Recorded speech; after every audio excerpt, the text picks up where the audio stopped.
খ্রিস্টান পাদ্রী হচ্ছে সে খ্রিস্টানে তার চার্চে গিয়ে কিছু লেসন শিক্ষা দিচ্ছে এমন তো অবস্থায় একজন ছিনতাইকারী এসে তার বিরুদ্ধে গান ধরছে। এখানে একটা মিরাকল ঘটে গেছে দেখেন, যে পিছন থেকে আরেকজন এসে ওর হাত ধরে তাকে পর্যদুস্ত করে ফেললো। এখন সবাই মিলে তাকে ধরে বেঁধে রাখবে এবং তাকে একটা কি বিপর্যস্ত অবস্থা, তার উল্টা সে নিজে বিপদে পড়ে গেল।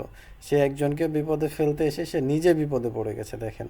আসলে কি একটা মিরাকল তার সাথে ঘটে গেল এটা তার। At the moment, I was just trying to stay alive. It really is a miracle. Normally এমন ধরনের মিরাকল কখনো হয় না, কিন্তু তার সাথে এইখানে একটা মিরাকল ঘটে গেছে। কি আশ্চর্য, তাই না? Going through your mind when you see this guy with a gun. Oh, I was shocked. I've never seen nothing like that in my life. He's your guardian angel. Absolutely. Absolutely. And so grateful for him.